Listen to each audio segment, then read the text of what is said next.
there, everybody, and welcome to the channel. I'm your host, Puborama, and in today's video, it's gonna be a fun one. We are gonna be seeing what is the fastest mode of transportation in Grand Theft Auto Online. Is it by air? Is it by land? Or is it by sea?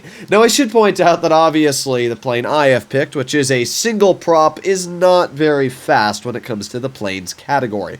The Mantis has a top speed of like 132 miles per hour, something around there, which is still very fast when it comes to the comparison of the other two vehicles here, but when it comes to planes, it's about 30 miles per hour slower than the fast planes. But I wanted to keep it fair with the other vehicles we're going to be using for the race, so yeah, that's how I'm going to be doing it. What we're going to do is we're going to start off with the plane. We're just going to fly around the map, and essentially what it's going to be is it's going to be one trip all the way from the side of the map we're at to the bottom of the map at the runway.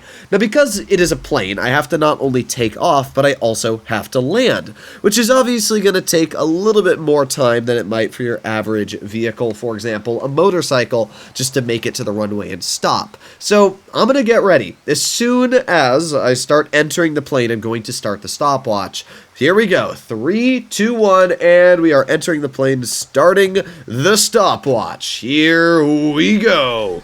I have a feeling I think it's the Mantis. Yeah, not Mantis, the Mantis. This plane will, I think, still win. I just feel like the ability to fly over everything in front and be able to fly quite fast at that. As I said, it's not faster than, for example, the Reaver, which we're going to be using, which has a top speed of like 160, but the thing is the Reaver has to turn around roads, it has to use brakes, and as well, the Reaver's average speed is probably only about 120, which means that this plane is probably going to do quite decent overall. Now, we can see that it's not a super fast plane. We're probably only going about 120, 130 right now, and that's all you're ever going to go with this vehicle.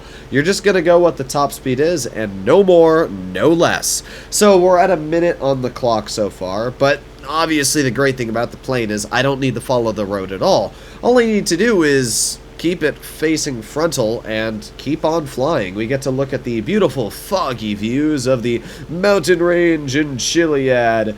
I do really think Mount Chiliad is a cool mountain, but goodbye, Mount Chiliad. We are already out of your view, and we are making our way over to Mount Gordo, and then once again we'll be gone. I mean, this plane is fast. I'm giving it credit. Even though it's not the fastest plane, it's still flying pretty dang fast. On the speedo, it says we're going about 140 knots, 130, which is probably about 160 miles per hour. Not sure how accurate that actually is, but I would say we're probably going about 140 right now, especially because of the fact we've gained so much altitude to fly over the mountains. I am tilting it ever so slightly down, which is going to give us a little, wow, a lot more speed. You can see that on the speedo there. So we're flying pretty dang fast. As I said, I think even though I've picked literally the slowest plane at my arsenal, there's no way the other two vehicles are going to beat it. We're a minute and 59 seconds, so literally 2 minutes now, and well, we're already in the city. We are just flying over the observatory, and yeah, we're in the city, and once again, we are flying very, very fast. This is a super, super easy challenge.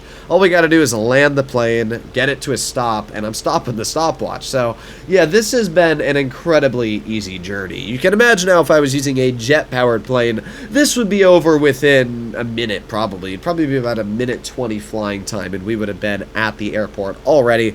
We're at about 2 minutes and 35 seconds now, and we're almost there. We are very, very close, but not there yet. Keep on going. Speed 246. Come on. I don't think we're going to be able to land before 3 minutes, but we are going to be able to get here before at least 3 minutes and 30 seconds. All we got to do is land, as I said. So we're just going to make it all the way to the end of this runway. So that should be fairly easy to do. 3 minutes and 5 seconds right now. So we're just going to make it right towards the checkpoint I have and land the plane, because obviously the car has to go this distance as well, or should I say the motorcycle. So this right here is a pretty fair area, I would say. We're going to turn the plane, cut off the engine, and landing. There you go. Once it comes to a stop, I'm stopping the stopwatch, and done. So that was about 3 minutes 27 seconds. Pretty close to 3 minutes and 30, so we'll just round it up to that, unless it comes that close. But you do got to realize we just literally traversed the entire map in 3 minutes and 27 seconds. That was quite fast, if you want my honest opinion. So, yeah, I guess we're going to have to see how the Reaver does. The Reaver is by far going to be one of the closest matches when it comes to this plane. Funny enough, the game actually wants me to go the other way when it comes to driving compared to the way we flew. Now, obviously, flying, it's simple. You just fly from where we are straight over. But, yeah, it seems like the route it wants me to go is actually towards the other side. So, I will follow what the nav wants me to do because it should be the shortest amount of distance. In 3, 2, 1, start! Here we go. Now, as I said, the Reaver is a very, very fast motorcycle. The Reaver is, in fact, the fastest land vehicle in Grand Theft Auto Online, going at a top speed, if you're able to hold a wheelie long enough, of over 160 miles per hour. And you can see right there was a little glimpse of it. In fact, I think I saw 170 for a moment. This is a very, very fast vehicle. The thing about the Reaver is you're only going to achieve that speed when holding a wheelie. If you're not holding a wheelie, well, you'll take a look at the speedo now, and yeah, it slows down a lot. So the real question with the Reaver is, are we going to be able to control a wheelie long enough? Now, obviously, this is a big stretch here. 170, 180, oh my god. We managed to get 180 miles an hour with this motorcycle. That is insanely fast. Keep on going. Oh my god, you can feel the speed when on the highway here. I mean, I am flying past cars, which is very rare for Grand Theft Auto Online. But let's keep on going. We're at about 1 minute on the clock right now. We've got 4 miles to go. We're still going pretty fast on the speedo. Whoa, okay, we're good. Not many turns I need to make, though. That's actually really, really good news. This isn't a very windy road, so it might just be possible for the Reaver to actually beat the plane. If it does, I'll get out a faster plane. But I will be very, very surprised if we can, because there still is a lot of parts I have to turn, and it's still more distance overall I do have to drive. We got 3 miles left. We're 1 minute and 30 on the clock, which means we have actually shrugged off about 4 miles. Oh my god. That is incredibly fast. Okay, keep on going. Come on, Reaver. You can do this, buddy. I believe in you. I'm really rooting for the motorcycle. If the motorcycle can even beat a single plane, I will be impressed. The only plane that I know for a fact it would probably easily beat is the ultralight, but that doesn't really count as a plane. That's just a blimp, essentially. So, yeah, it's not very fast. Alright, now we do have to slow down a bit here, because I do want to make sure I don't take the wrong turn. But now we're fine again. Keep on going, and oh yeah. Now this is the part that's going to be a bit sketch, because, whoa, okay. That actually saved me from crashing, if I'm going to be honest. I was going to crash right into that red car, but that little bump just launched me in the air and completely saved me. So let's just keep on going here. Okay, we're fine. Keep on holding that wheelie. Oh yeah, okay, we're good. Ooh. This is sketch. This is really, really sketchy. But we're fine. Keep on going. We are at, I don't know exactly, 2 minutes, 42 seconds on the clock. We are almost there. Come on. We just got to get down here, which is not too hard at all. Oh, God. Okay, we're good. We're good. And keep on going. All right. We just got to get around here and get over here. All right. I am going to say right about now is fine. Stop. 3 minutes and 6 seconds. Yes, you heard that right. We were actually faster in a motorcycle than a plane, because we were able to average, as you can see, a pretty ridiculous speed here of about 160 miles per hour. And because it was essentially a straight drive from where we are to the other side of the map, we were very easily able to actually do this. I am very surprised. I honestly expected the plane to win this. Now, will the plane beat the boat? I'm pretty sure that's a straightforward answer, but I guess we're gonna find out. A swimming we will go, a swimming we will go. Time to get on the boat. Here we go. So, for the boat, what is the best pathway? Well, obviously going this way is a terrible disaster. It is much, much longer and extended out on this side of the map to the right than it is over towards the left, which all we need to do is go down here. Make sure we don't crash on this area. That's going to be a little bit sketchy, but once we get over here, smooth sailing, should be pretty dang easy. So, yeah, we're going to find out really... Oh, God, I don't want to beach the boat. That is not a good idea. But we're going to find out how the Toro does. In 3, 2, 1, start! Let us go! Okay. Now, again, I do not think the Toro is going to win. The problem is, if the boat was actually able to stay in the water, it would be a lot easier. But, like, holy crap, look at this thing. I can't even control it. It's just death. So what I'm going to do here is I'm going to get all the way around these rocks. I think that would really be the easiest solution here, because I can still maintain a lot of the speed, and I can kind of keep the speed while I'm making my way all the way over to LSIA. So I'm just going to slightly turn as it is, keep on slightly turning. Come on. We're not really turned yet, I'm going to be honest. It is a lot harder to turn this boat than I thought it would be, but there you go. Okay, nice. Bit of smooth turning there, and we've been able to basically turn the boat at this point. Oh God, maybe not. Maybe not. It is a wild, wild beast trying to control this thing. There you go. Okay, we are good. This is a pretty good trajectory at this point, and we're actually riding the waves pretty dang smooth right now. Okay, control it. Nice, nice, nice. Okay, all good.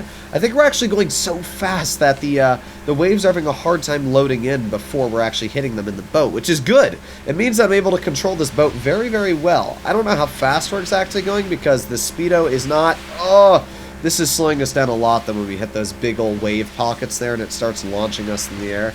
Not good when that happens, but we are going pretty fast. I don't exactly know how far we've gone, but we are past Mount Chiliad. It's been about 1 minute and 30 seconds on the clock. If the boat manages to make it to LSIA within, I would say, 5 minutes, I'll be thoroughly impressed.